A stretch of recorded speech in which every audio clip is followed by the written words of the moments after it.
Tšau, Tšau, Mari-Liis. Mis sa teed seal sauna taustal? Nii, vabandust. Mul just helistati sisse praegu. Tšau, Mari-Liis. Mis sa teed seal sauna taustal? Mis ma teen või? Antud hetkel istun meistri savimördi koti najal ja ajan sinuga juttu. Väga vahva. Kuule, aga millest me räägime? Räägime täna siis ressursi võimalikult teadlikkust ja heast kasutamisest ehituses ja muu hulgas siis sauna ehituses. Millega haakuvad maailmad siis tegelemas on? Võtsime see aasta pilootprojektina ette sellise seikluse, et võtta teemaks jätkusuutlik ja ressursitõhus pärandehitus. Ehk siis, et kui me räägime sellest, et on tohutu ikkagi praegu ikka veel kestev maale kolimiste buum, talude ostmiste buum, ja sellega seoses on talude taastamise teemad ja iga talu juurde ikkagi ju käib ka saun ja eest kokku käib ka saun. Siis alustasime sellisest teemast nagu suitsusauna, eestiaegse suitsusauna taastamine. Ja suitsusauna taastamine ja teha seda niimoodi, et võimalikult vähe teha loodusele haiget selle protsessi käigus. Ja võtsime ette, taustaks ongi see suitsusaunakene. Suitsusaunakene on pärit Ida-Virumaalt Konju külast. Võtsime lahti, tõime ta üle, nüüd on ta hoopis Lääne-Eestis. Tegime mõned, ja siit juba hakkab see nagu jätkusuutlikkuse teema hargnema, et tegime mõned muudatused projekti, näiteks laiemad räästad, et kaitsta vanapalki vihma ja ilmastiku eest. Tõstsime ta kõrgema sokli peale. Originaalkohast oli lihtsalt selline umbes väikene rida paekivi sellise sokli peal, aga et maast ei tuleks niiskust palki, siis nüüd on ta poolemeetrise maakivi sokli peal. Ja kõik materjalid, mis on siin sauna taastamisel kasutatud, on nii palju kui võimalik taaskasutatud materjal, ehk siis paranduspalk on ühe talu lammutamisest saadud palk. Saunale tuleb kivikatus.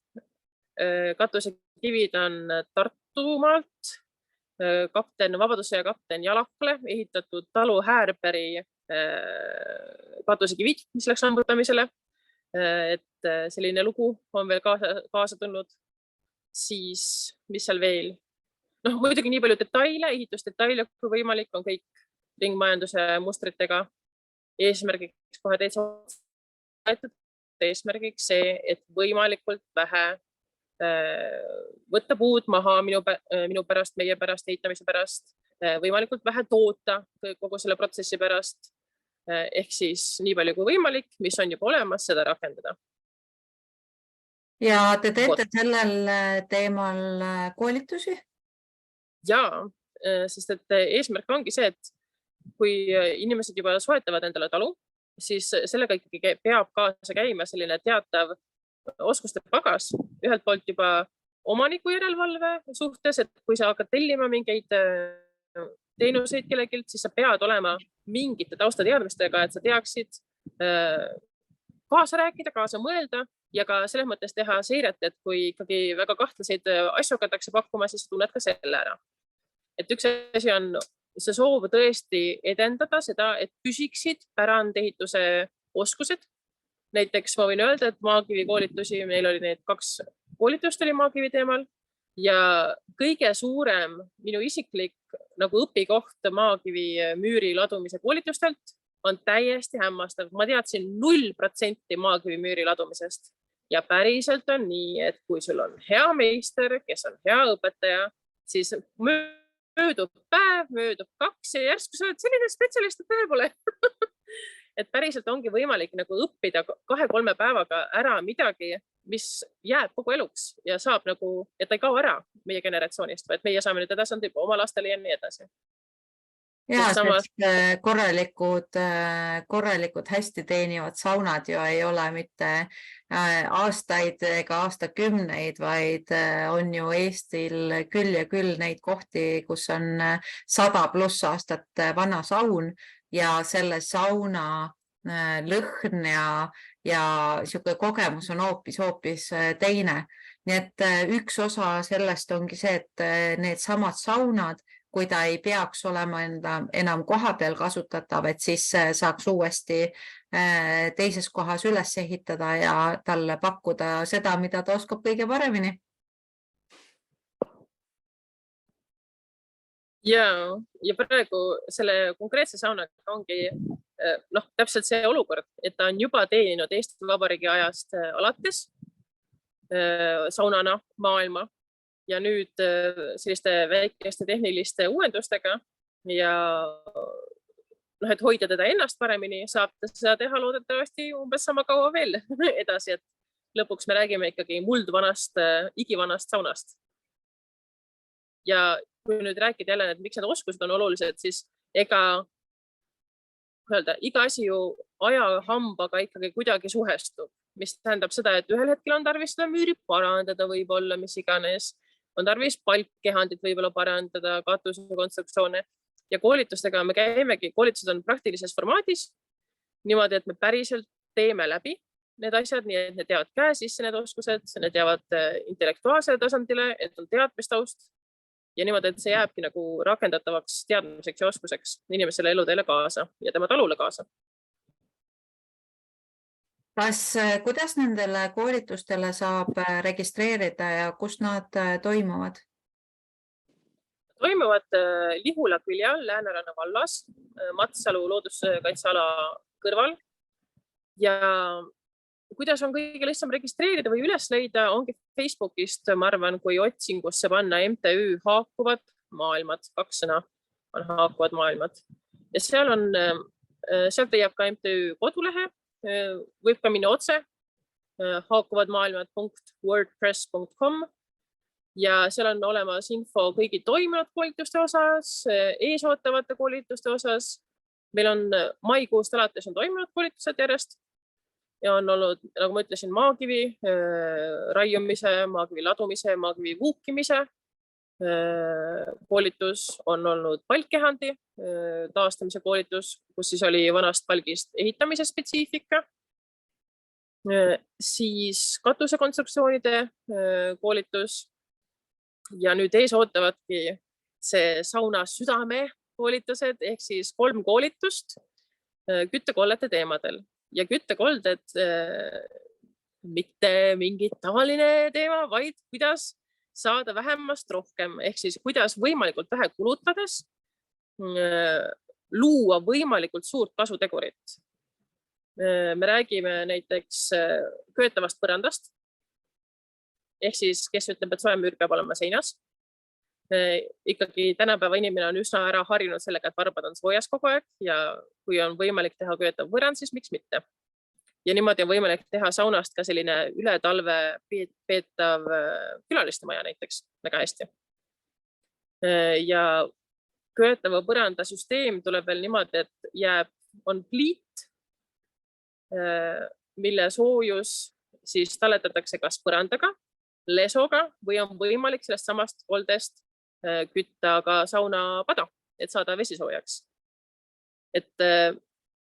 Ja nüüd, kui rääkida koldetüübist, siis ongi teemaks rakettahi, ehk siis kus võimalikult selline pisimaterjal ehk hagu põleb kõrge temperatuuriga ja siis samas kulutades vähe on siis valik, mida saab, mis väärtust luua selle kaudu ja siis luua endale sellist mõnusat olemist. Aga just nagu see kontseptsioon, et saunakene ei peagi olema lihtsalt saunakene, vaid ka selles mõttes jätkusuutlikkus, et kuidas rakendada ruumi mõistlikult. Ja kui saunast saab teha väikeste lisandustega sellise külaliste maja, siis ma arvan, et mitte ainult külalised ei tiku sinna, vaid lõpuks pererahvas ise ka kuidagi väga tahab sinna sauna pealsele.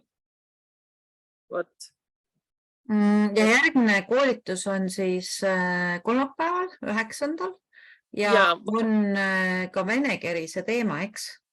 just seda tahtsingi öelda, et üks koolituse teema on see, mis ma just rääkisin, siis üks koolitus keskendub puhtalt põrandakütte teemale, sest et seal on väga palju nüansse, millega tuleb arvestada, sest tegemist on siiski küttekoldega ja tuleohutus on esmane. Aga kolmapäeval algab tõesti sellest nii sauna süda, kui saab olla, on ikkagi sauna keris ja vene keris on valitud sellel põhjusel, et ta hoiab tervist selle võrra, et ikkagi suitsu on ruumis sutsu vähem sisse hingamiseks, ta on turvalisem, sellepärast, et suits liigub ikkagi korstnasse juhitult ja sellega ka väheneb tuleroaks langemise oht. Ja mis on muidugi tore, on see, et siiski on olemas ka vene kerise puhul suitsutamise võimalus. Ehk siis me räägime ikkagi ka sellisest kulinaarsest elamusest, mis on ka võimalik vene kerise juures.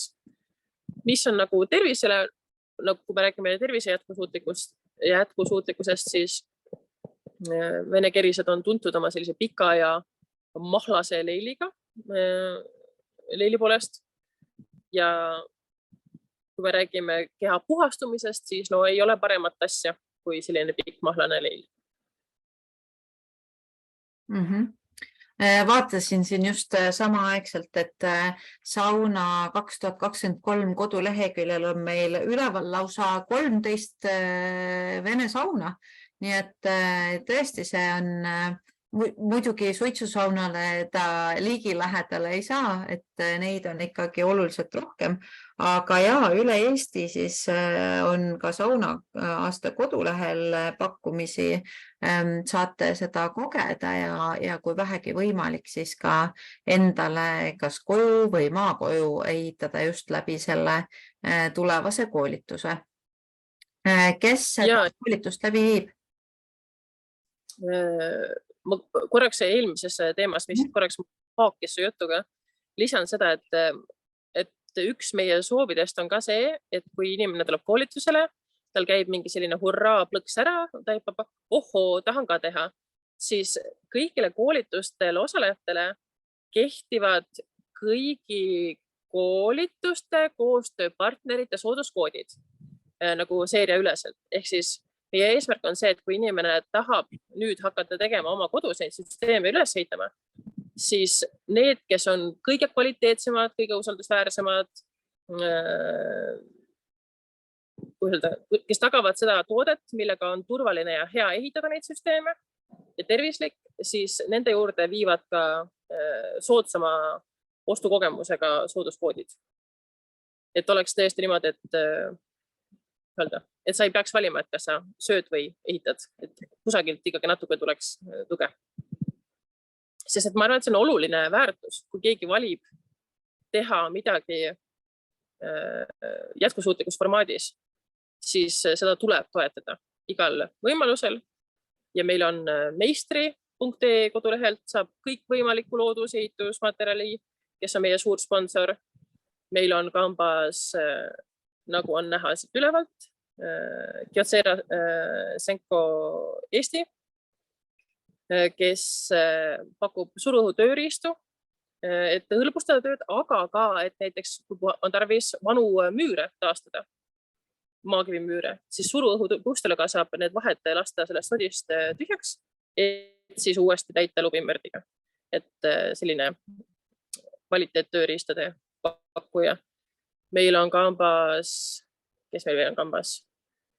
Tooltrade, Baltic OÜ, taaskord kõikvõimalike tööriistade leidmiseks. Meil on kambas Uninax, kui on tarvis lisanduvalt kõike seda, mida meistrist ei saa, siis saab veel Uninaxist juurde. Kõik betoonivalud ja nii edasi. Aga ja vanasti seda vist tehti ju kõik looduslikest materjalidest. Loomulikult selle võrra ka need saunad olid natuke kääbakad või natukene ühele poole ja teisele poole, aga tol hetkel loomulikult sellist ehitusluksust mõnes mõttes võtta ei olnud, aga tänu sellele jällegi korralik ettevalmistus ja korralik tegemine tagab jälle aastakümneid sellele sauna elule juurde. Ja nagu sa mainisid, siis saunade puhul kindlasti see toimivus on ülioluline, tuleohutus on ülioluline ja tegelikult see kõik mängib rolli ka selle sauna kogemuse või kogemise puhul, et kui mõnus, kui palju õhku, kui palju niiskust selles saunas on. Nii et kindlasti tuleks üle vaadata ka kerise kivide toimivus, mitte võib-olla just iga aasta, aga ikkagi stabiilselt, et saunal oleks mõnus, aga ka kindlasti saunal käijatel oleks mõnus ja turvaline. Ja üks märksõna veel on, et kui me räägime ka nagu et kui me räägime soojusest ja niiskusest, siis me räägime saunast, me räägime soojusest ja niiskusest. Ja siis see tähendab automaatselt ka seda teemat, et me peame tegema kõik, et vältida kõikvõimalikke seenekesi, hallitusekesi. Ja üks väga vinge koostööpartner, kes meil veel on Green Gravels OÜ, kes pakub vahtklaasist kergkilostikku, mis ise ei lase tekkida hallitusel ja jätab just sellised kerged tuuldumiskäigud. Ja nüüd, kui sa kombineerida lubimördiga, mis laseb niiskusel liikuda läbi müürist, mitte ei hakka pragunema niiskuse liikumise peale. Kui me räägime savi kasutamisest ehituses, mis samamoodi hingab ja laseb nagu filtreerib läbi, siis lõpuks ongi võimalik luua, elades talus, võib tekkida nagu väga selline tunne, et tahan teha nii, nagu minu esivanemad tegid ja ma võtan hobuse ja lähen sellega tööle. Aga samas me ikkagi räägime, elame kaasajas ja tasub kasutada neid võimalusi, mis praegu on. Just nimelt see, mis sa ütlesid, need pikendavad hoonete eluiga ja tuleb lihtsalt valida, kus kohas on see balanss, et milline uuendus on nagu sobib ja milline uuendus jäägu kusagile mujale. Aga kindlasti tasub kombineerida neid kahte maailmat just nimelt sellepärast, et oleks saunal hea ja oleks inimestel seal saunas hea. Aga teisele küsimusele on see, et meie koolitaja on Marek Ollino, Tulitilgad OÜ, kes on selline nupukate lahenduste genereerija, looja. Ta on Potsepa meister tase 5 ja ta tunneb tõesti erinevaid koldetüüpe, ta teab, mis sobib mille jaoks, kuhu, mida, millega kombineerida. Et siit ka nagu üks väga oluline märksõna on see, et kui on nüüd soov, keegi tuleb koolitustele ja soovib pärast teha kodus ka, kas köötavad põrandad, mis iganes selliseid mitmekülgseid süsteeme, siis kuigi on lubatud ehitada niimoodi, et Potsep näiteks tuleb, vaatab üle ja inimene ise teeb, siis see on nüüd kindlasti teema, panen südamele, kus tasub korralikult leida üks väga tasemel Potsep, konsulteerida läbi, arutleda läbi, võib-olla konsulteerida ehitusinseneriga läbi. Et see on nüüd küll koht, kus ei tasu tagasihoidlik olla küsimise suhtes. Pigem teha selle endale nii selgeks, kui vähegi on võimalik. Ja siis, kas teeb Potsep või Potsepaga koos, kui tahate ikkagi see ehitamiselamust ise, või siis tõesti nii, et kui on kõik üksipulgi läbi räägitud, siis teed ise ja Potsep annab siis lõpuks selle hinnangu, et on nagu kõik korrast. Et see on küll üks väga suure hüüumärgiga teema. Ja, nii et homsest siis hakkab see suitsu Vene kerise koolitus juba pihta. Saab sulle helistada või kirjutada, kui on huvilisi paar tükki mahub veel. Ja veel mahub gruppi ja soovitan reageerida kiiresti, sest et tänasega veel jõuan vastata ja reageerida. Just. Ja sel juhul teab ka meister arvestada inimeste hulka ja seda infomahtu. Väga tore. Ma arvan, et me Mari-Liis kohtume õige pea varsti uuesti läbi interneti avaruste, loodetavasti juba homme koos Potsepaga, kes siis natukene avab meile seda salapära venekeeliste kohta rohkem ja selle kultuuri kohta rohkem. Nii et siis homseni ja kui on inimestel küsimusi, siis ja mina omalt poolt väga tänan. Ja ma vabandan, mul vahepeal hakib lihtsalt, mul tekst kaob ära ja siis ma ei saa aru, kas sa räägid või sa vaikid. Aga et minu poolt väga suur aitäh ja tore oli rääkida ja no olles eestlane sauna teemal on ju alati tore rääkida. Ja need, kes veel nüüd soovivad haakida koolitustele, siis kiiret reageerimist, sest et kuna saime väga toredaid sponsoreid kampa, saime tõmmata koolituste hinnad alla, küttekollete hinnad, nii et nüüd on hea aeg teha otsustavaid samme. Just. Ja siis meie kohtume homme. Vahvat päeva kõigile ja siis järgmiste põnevate saunateemadeni, nagu Mari-Liis ütles, on saunast rääkida küll ja rohkemgi veel. Aitüma, Mari-Liis!